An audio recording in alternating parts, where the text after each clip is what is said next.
All right, we want to interrupt our chat with Nancy Cordes to bring you some breaking news out of New York, where a state court has suspended the president's lawyer, Rudy Giuliani's law license, the former president, I should say. This comes after a special panel found that former lawyer. And former lawyer. Thank you, Anne-Marie.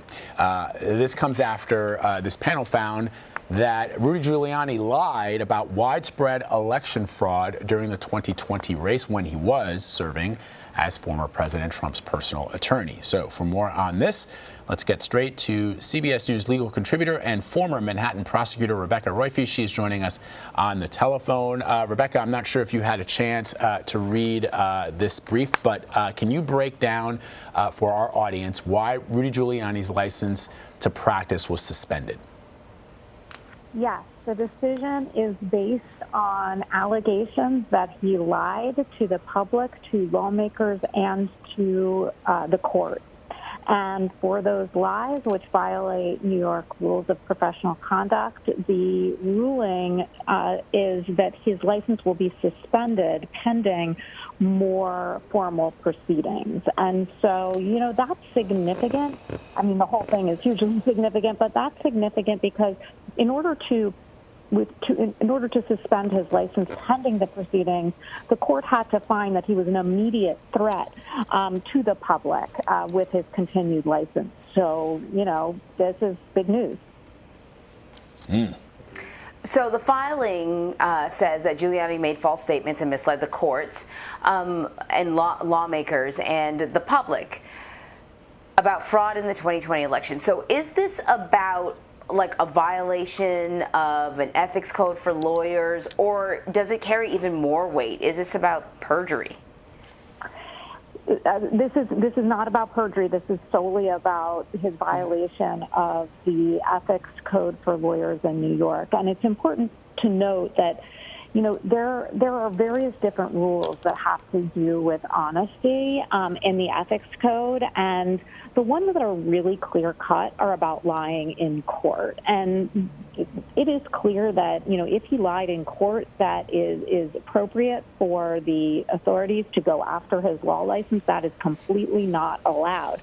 What's a little bit more complicated is his lies to the public, because lawyers are in this weird position where they are both officers of the court, and then they act on behalf of clients and in their own personal capacity. And in those latter regards, they really do have normal First Amendment rights. So his claim, his defense was based in part on the fact that many of these statements were protected by the First Amendment. So, you know, we'll see how this all plays out, but it's not over yet. You know, Rebecca, I'm just looking at some of the wording in this decision, and it's kind of mind-boggling because this is the personal attorney to the President of the United States. And here's what some of it says. We conclude that there is uncontroverted evidence that respondent communicated demonstrably false and misleading statements to courts, lawmakers, and the public at large in his capacity as lawyer for former President Donald J. Trump and the Trump campaign in connection with Trump's failed effort at re-election in 2020. There's even a part of this decision, Rebecca, where it points to the fact that Rudy Giuliani lied repeatedly for months about the number of ballots that Pennsylvania mailed. And when he was challenged in court, when he was challenged in a court of law, he couldn't defend the claim.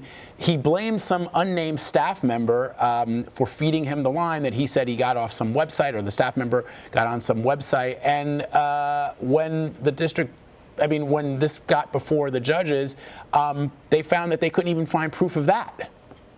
Right.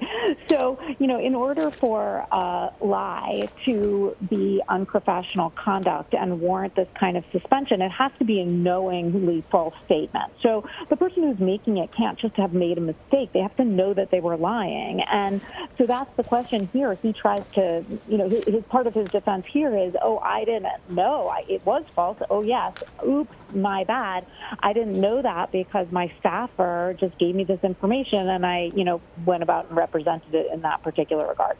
So the court found that not credible, as you suggest, because it actually went and looked and you know, there was no record of a different statement on the Pennsylvania website. There was nothing that could have supported his suggestion that he didn't know that this was a lie.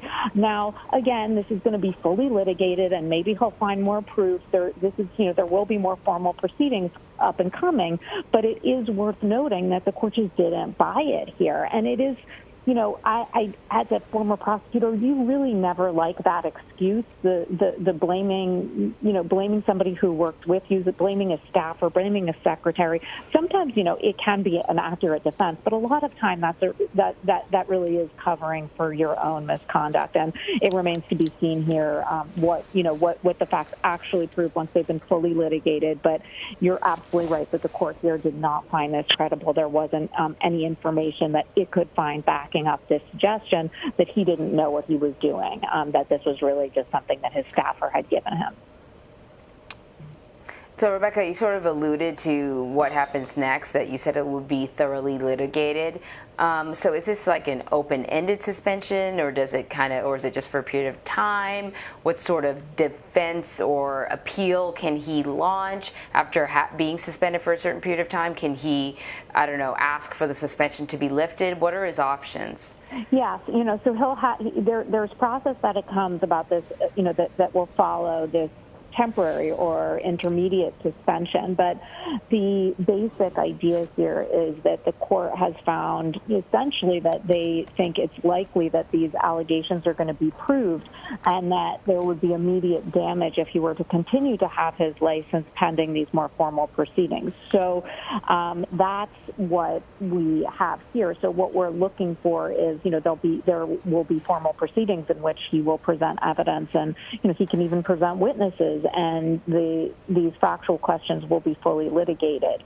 So this is like a preliminary decision that anticipates and in a certain way predicts what the outcome will be. Now, not for sure, but that there's a strong sense in the way that this is written that the initial take is that these are very serious allegations.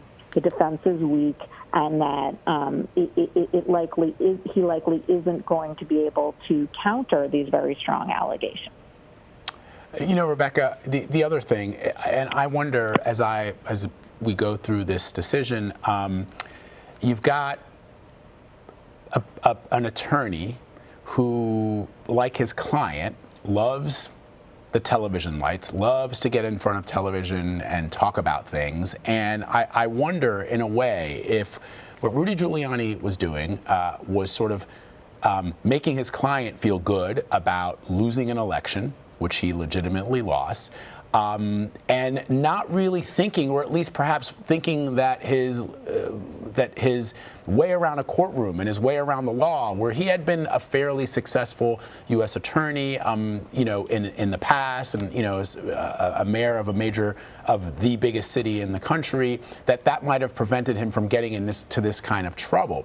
But when I think about what's happening with Rudy Giuliani, I'm thinking about the insurrection, because these lies, as the court is finding, had a direct impact on the events of that day, where there were people who tried to overturn an election based on the lies that the attorney who worked for the former president of the United States propagated across the media airwaves on an almost nightly basis.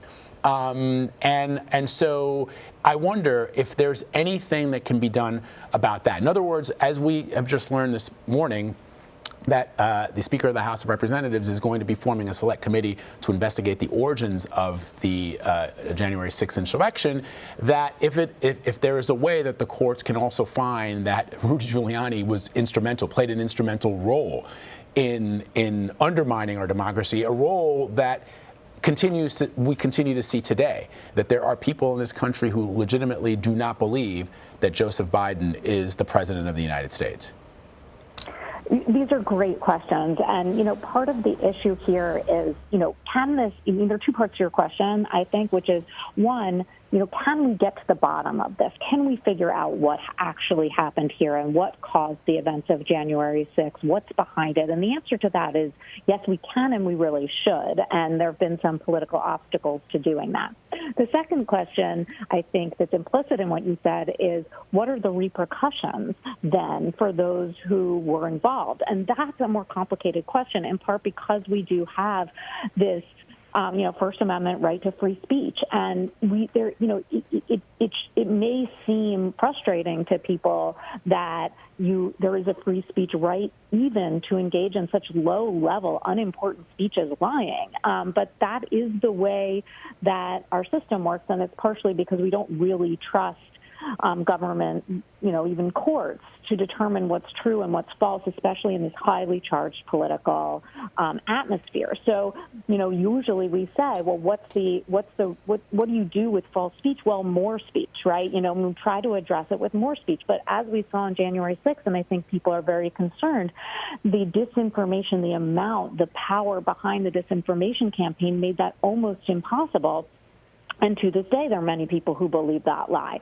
So if more information, more speech isn't a solution to false speech, what can we do? And, there are a lot of people who are thinking about that within the confines of the First Amendment. Is there any way that there can be consequences for people who spread this misinformation?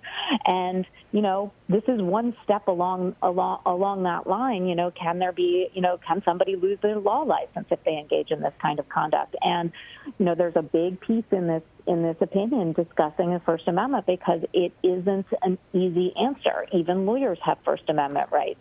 So, we will see what ends up happening here. But, there definitely are legal obstacles in the way of people facing consequences. And, largely that is the First Amendment, which does preserve in the long term our freedom. So we have to think about it carefully.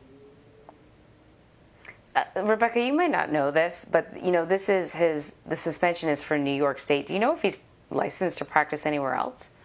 I don't know. I think this is his only, he's been admitted, there are ways in which you can get admitted for different courts. So he's admitted in different courts, but I don't think he has another state license. I think this is his only state license.